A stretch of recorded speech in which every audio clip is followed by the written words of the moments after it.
Greetings, y'all. This is Fashaya, the Earth Mother of Earth Mother Guidance, and Shamaria, the Earth Daughter. So, okay, I'm doing this video because I have had people more than once ask about. It's hot. Scoot over. Ask about where? Really? Ask about my journey, my spiritual journey. So, my daughter already told me to make it quick, so I'm gonna make it as quick as possible, but we talking about like 15 years. So I grew up Christian. Both parents are Christian. My dad, are Christian. My dad got saved under a pastor who was more legalistic. So, and generally people tend to reflect the leadership. Their path tends to reflect the leadership that they were saved under. So my dad still is very legalistic. He's very hell or nothing, you know, heaven or hell, you saved or you not. Is not a whole lot of freedom except for as it pertains to himself. My mom, on the other hand, was saved under a pastor that was more about being free in the spirit and things like that. So that's kind of what she reflects. She's more of a, yes, this is what I feel like is right, but I'm working on me, so I don't really have time to judge you. And my dad is kind of the opposite. As a child, I was always interested in things that I later found out to be what people would call the occult, but I was always naturally drawn to certain symbols. I've always liked snakes in particular, but reptiles and amphibians generally. All that kind of stuff. So I was always drawn to that symbology. I was always drawn to movies that had witches and magic and just, you know, that kind of fantasy kind of stuff.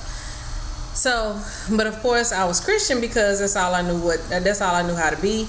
I didn't even know for a very long time that anything else existed. I was very sheltered. I was in third grade, I think, before. Well, I didn't know secular music existed for quite a while until I had a babysitter that used to listen to Power 98, which is a secular music station here. So I learned to be very sneaky because that's generally what happens when you oppress children or people too much. They don't stop doing what they're doing. They just learn to be sneaky about it. So I grew up Christian. Fast forward, I'm being sneaky. I eventually left for the military. I saw the military as a way for me to get away from home. And the weird thing is, one of my first vows I made to myself was that I would never step foot in the church again. Well, if you know anything about basic training, that's the first place you go because that's the only place that your TIs can't follow you. So I did go to church quite a bit in basic training, but when I got out, I never stepped foot in the church the entire time I was in the military. But I still held on to some really kind of weird stuff because when she was little, I have a picture of her. I dressed her for Easter, but we ain't going nowhere, which was weird. But while I was pregnant with her was when I had my first introduction to not Christian stuff. I met these people. Very long story short, it was basically I got introduced to a hodgepodge of African spiritual traditions. They just kind of had a melting pot of everything. Now, from this point of view, I would say that's not something I personally would recommend, but it was good for me because it kind of helped me to catch up on what I felt at the time I was behind on. So, that didn't work out because, as many of us often find, it was almost a cult-like situation and they were slightly nuts.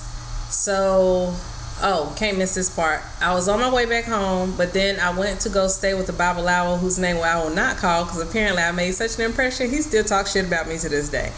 But I went down to Miami and I assisted him for a while, like maybe 2 weeks to a month. I can't remember now. It was 15 years ago.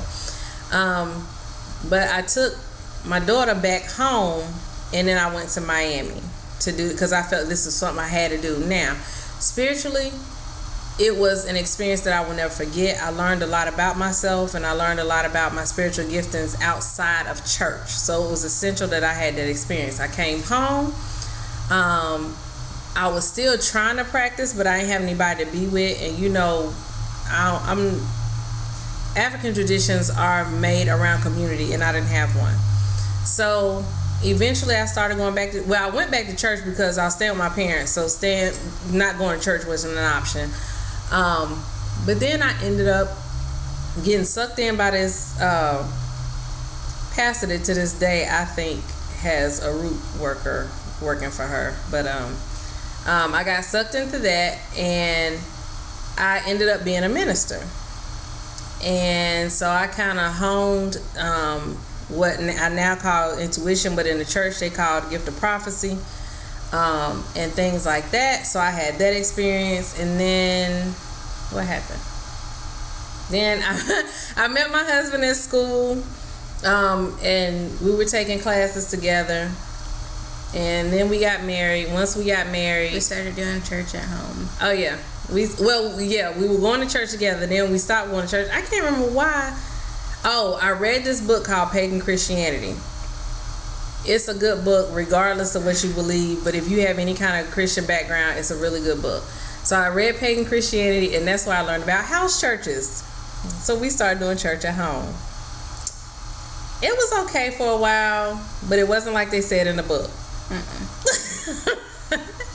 It was not the way they described it in the book. So we tried it though, and eventually Sundays just became what they always say. I was a day of rest. We was chilling. So I kind of went the span, and I was transparent about my spiritual ebb and flow. So we did house church, then we did nothing, and then now you never told me about that story. You just randomly brought us with you to the store, to all these places. We were asking you where we were going. You wouldn't tell us until like what kind of places were we going? You went to go get the cola nuts. You went to go get like. Oh yeah, okay. So, but before that, I was kind of exploring. I started exploring atheist beliefs or non-beliefs because the atheists seemed to be the only people that wasn't scared to ask the questions. And at my core, I'm a science head. So science requires that you ask the questions until there's nothing left. And so I did that for a while, and it was very freeing. Being atheist or exploring that path was extremely freeing. After being, feeling oppressed for so long, not having to answer to anybody or anything was amazing. Not having to do any kind of ritual, nothing. It was amazing. So yeah, then I started. Then I had a conversation online.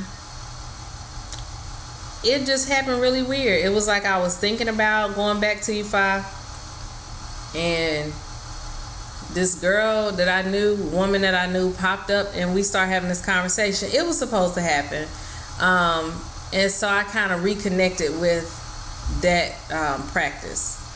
And yeah, I was dragging the kids around. They didn't know what was going on, because really at that point I really couldn't describe it. It wasn't really a secret. It was just that I couldn't describe it. Plus, we just fell out of church 2 seconds ago, and now we doing this. And so, yeah, we started going down that path. It's just been an ebb and flow. At this point, I do what works. At this point, I'm around. I don't have a lot of teachers as far as somebody who tells me what to do, but I'm surrounded by very gifted, connected women that I can have exchanges with. I feel like I'm in relationships now where they offer me as much as I offer them, rather than having somebody that I have to like, that's my leader, that's my whatever, because I still at this point, honestly, I just think I'm too old for that. And most people that I'm willing to follow, quote fingers, they don't want to be followed, so we just end up walking together. Okay, so that was my side, some of my side of her story. Yeah. So, what was your side of it? Well, my side of what you remember? Okay, so I remember us being Christians first because we lived in grandma's house up until like 7 or 8 years old, I think. That sounds about right. No, we didn't live there till you were 8. Oh, we didn't? No. Well, I think we lived there until I was 7 at least. Because we've been married for 8 years. Yeah, so 7. Yeah.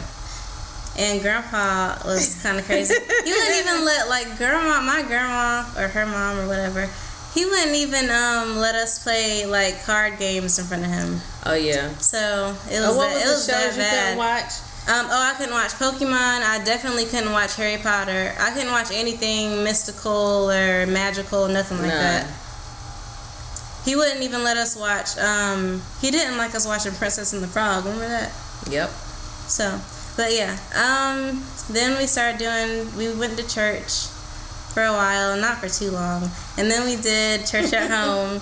And then that's when she did Ifa. I didn't know she did Ifa when she was younger until like a couple of years ago, but she was sneaking, didn't tell us nothing. I was asking her questions. She was just like, just wait until we get home. Yeah. But yeah, when she first told me we were going to be practicing Ifa, I was scared because I thought we were going to go to hell. Oh, God, yeah. I wish my husband was out here because he told me later. I did mention I was a minister, right? Yeah, you did. Okay. I didn't want to skip that part because, yeah. So anyway, but my poor husband, he told me later, he was like that he would just be staring at me doing stuff and he'd be like, she is going straight to hell. Oh my God, she is going to go straight to hell. And that was part of what atheism helped me shed. Because the one thing that really kept me in Christianity was a fear of hell. And I will tell you that I don't do anything that requires my fear or oppression. If it requires either one of those, I don't want none. So even after atheism, my concept of God still was forever changed. Oh, the other thing was, because of how me and my dad never got along. We just started getting along really since I started doing this kind of stuff. But because of our lack of relationship, when people would tell me, God the Father and God is this, whatever father figure, the thing I think they didn't think about is a lot of women don't have good relationships with their fathers. So when you're telling me that God is like this father figure and God is male, for me, it caused the opposite reaction. Like, I don't want none, because I just would see God as oppressive and mean and waiting for me to mess up and judgmental and all these things. So for me, my concept of God was very warped. So I made a conscious decision to switch God into the form of my mother, like my actual real life mother. So I often tell people that God became a very thick, shapely, chocolate black woman, because that's my mama. Because, when they say he, fed you when you were hungry, gave you a drink when you were thirsty, kept you warm when you was cold, all that stuff, my mama did all that. Healed you when you were sick, my mama did that. I don't know nothing about, God coming down and doing any of that. I never saw God do that, but I did see my mama do that. I do remember sitting in my mama's lap, if I had an ear infection, which I had a lot of, or, just being sick in general. That was my mama. I ain't really see no dude come down. I mean, my daddy didn't even do it. So that whole concept is foreign to me. So, yeah. So then on your path, so the whole time this is going on, you thinking what? Other than my mama done lost her mind. That was mostly it? No, I wasn't really scared, I guess. If I really thought about it, it was just like, that's what y'all raised me. That's how y'all raised me, so that's kind of what I thought. But I was still intrigued, of course. Right. So when you started, okay, so then we go down this path. And we're all practicing together. So we're doing the rituals and stuff that go along with Ifa together. And really what I had not realized at the time was that I was being somewhat oppressive. I wasn't using a fear tactic, but it wasn't a choice. Like, we finna go work with the vessels or whatever. Y'all come on. Mm-hmm. And to be honest, I can't honestly say at this point, and this is just where I'm at, I can't honestly say that I see a huge issue with it because I wasn't doing it from fear. This is just, okay, this is what's going on in the house. Y'all gonna participate. But now I've given space to them, for them to explore themselves, and kind of ask them the questions that I think anyway would have given me freedom when I was younger. Like, what, asking, what do you think of God? Do you believe in God? If you do believe in God, what does that mean for you? What does God look like? How does it manifest for you? So, what do you do? What's your thing or things? What do you do at this point? I identify as an atheist witch. I most identify with the atheist witch because, I don't know, I kind of do my own thing, but that's what works for me for right now. And basically what that is, like, you don't really pray to any god or goddess or any kind of deity in particular, but you still, like, practice magic and spells and stuff like that. So in a way, are you your own deity? Yeah, but honestly, I kind of think of her as God, She's kind of cool, just a little bit. That's cool, because I think of my mom in the same way. Yeah. Okay, but you do believe or use the elements, the moon. So it's still earth-based, but it's just not looking towards a sky daddy or sky mama or some entity that you can't see. Yeah. If I do pray to anything, it'll be either like to her, well, not like pray to her, but you know what I mean? Before me, you're my child. Right. Not pray to her, but like ask her for advice or talk to her. That's kind of like praying to me. Or I would like pray to the universe. And my version of praying is like I would write something down on a piece of paper, burn it, and then put it into the ground. Like that's what praying is to me. But and it's an interesting concept because when you're saying, basically you're saying that you seek advice, or you seek even being able to ask the right questions, because sometimes our conversations literally consist of a series of questions that we throwing back and forth at each other. Sometimes we'll never get an answer, but you getting the right questions is the beginning. Figuring out the right questions is the beginning. And so I guess I never thought about it before like this, but I guess it's kind of like the same relationship that other people are supposed to have with God. And I guess because she did know about my transition from seeing this sky daddy to me putting God in the form of my mama. And then the more I thought about it, my mama is something I'm sure of. I see her. I know she exists. I know... it's like they always say, mama's baby, daddy's maybe. I mean, we're relatively sure that I'm my daddy's child. But I know for a fact whose womb I came from. So I know for a fact who my creator is. I know for a fact who my healer has been. I know who my teacher has been. I know who has been there for me no matter what manner of foolishness I cooked up. Whether she agreed with me or not, I knew she always loved me. And to me, that's the perfect concept of God. And what makes it even more perfect is that she's not perfect. So I'm actually able to learn lessons from somebody who has lived the lessons, which is a much bigger deal. It's a difference between learning from somebody who has book knowledge and learning from somebody who has the wisdom to apply the book knowledge. So my goddess, in her earthly form has lived. If you ever have the pleasure of meeting my mother, she lived a very full life. She was not a saint as people describe a saint, but to me, a saint is somebody who has been through it, learned from it, and can teach it. That's a saint.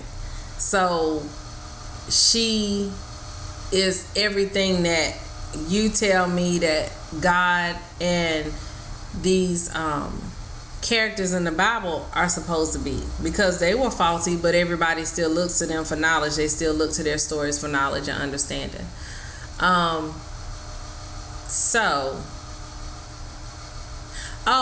Blood magic. So using another thing that is prevalent with a lot of women, especially, that really is just not popular because it makes men uncomfortable, But it started, I believe that it started to make them uncomfortable because it was intended, somebody intended for it to be that way, because we bleed what I call peaceful blood, meaning nobody has to die, nothing has to die. So a lot of times that is also what's used to manifest. So you can call it magic. I don't really say magic that much, but I do believe in manifesting. I do believe that when you're bleeding is a wonderful time for you to manifest.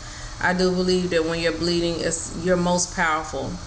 And if you're a mother, when you do work for your children, I have found it to be very productive. That although most of us in the Western world were on our backs to give birth, you do what's called taking a position of birth, which is squatting, and you pray for your children, or you speak over your children, or even if I'm doing a reading or something for her, that's the position that I take to beseech the mothers on her behalf. Mothers meaning the primordial mothers, the spirit of my mother, even though she ain't down with doing readings or anything that I know of, but I know that she loves her, and I know she loves me. So that's the energy that I pull on. The primordial mothers, meaning the ancient mothers that came before us, Mother Earth,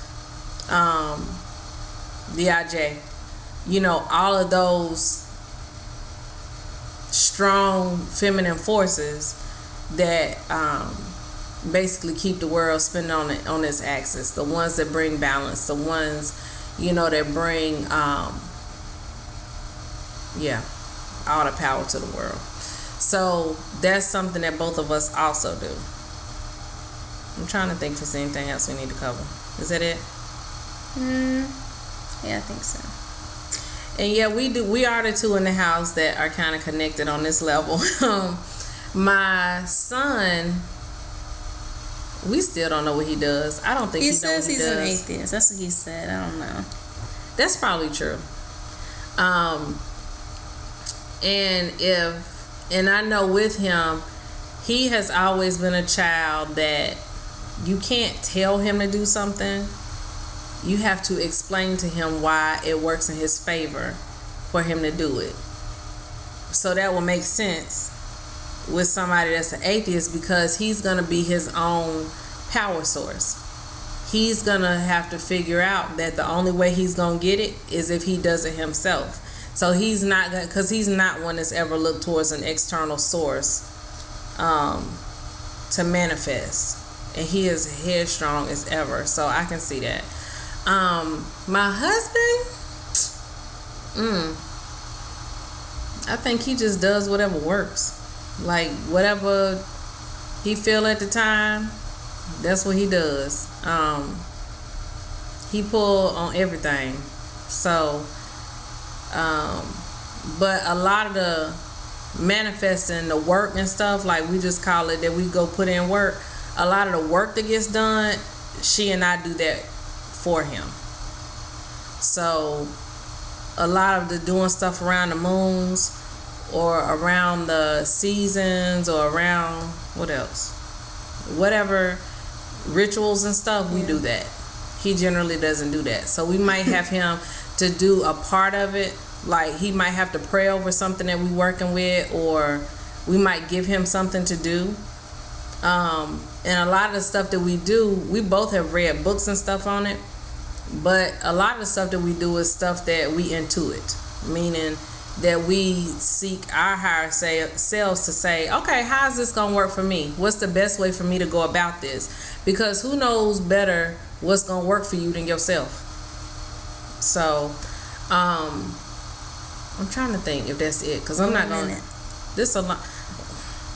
Because this a long. Well, I'm trying to fit 15 years in. Okay, so I think that's it then, right? Yeah.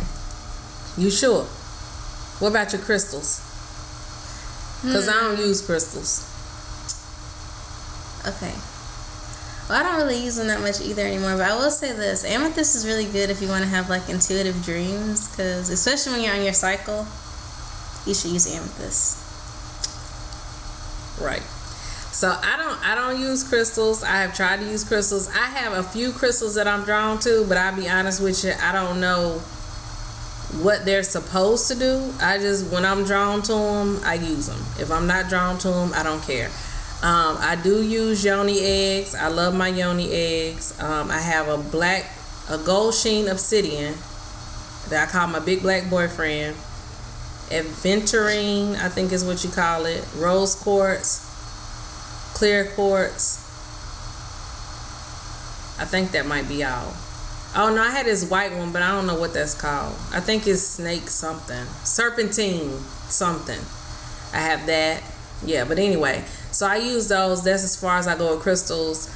But I'm the card lady. I like the oracle cards. I do not do tarot because tarot doesn't make sense for me. But it goes with my personality because oracle cards, they don't really follow the rules. Tarot cards are pretty much the same. If you open a box of any kind of tarot cards, even if the art is different, you still automatically know how to use them. With oracle cards, any box of oracle cards you buy, they're going to be completely different every single time. It rarely follows any kind of form, like my life. That's why I like oracle cards. So that's what we do. You got a pendulum? Mm-hmm. You use it? Mm-hmm. Okay. What you use yours for? If you can't give me advice, which is rare, or Baba can't give me advice, or I'm scared to ask you guys, I'll just use a pendulum. Okay. Because remember, I use a pendulum to help me find my phone. Yeah. Oh, yeah. That Simone dropped in the toilet. Right. She didn't drop it. She threw it in there. Yeah. But I only use my pendulum with my cards. Do I need to shuffle them? How do I need to use them? Do I need to clean them? As a time, or clear them, I guess. That's all I use my pendulum for. And I definitely don't use my pendulum for big decisions or questions. I don't use it for that. I'm trying to look around and see what else we got. Candle magic. Do you do candle magic? No, but I've been thinking about it. I've been thinking about doing water scrying. Mm-hmm. When you look into the water and candle gazing or candle scrying. I've been thinking about trying those. Okay, I'm trying to think if it's anything. I'm looking around the room, y'all, to see if it's anything else to make me You see anything else in here we need to talk about? I use Florida water for cleansing. I use sage. We keep incense. Yeah, I think that's it. Okay, that's all. All right. Again, this is Fashayo, the Earth Mother, and Shamaria, the Earth Daughter. You can check out my website at www.earthmotherguidance.com. I will put it below in the description box. Thank you so much for being on our show today. You're welcome. Odabo. Odabo.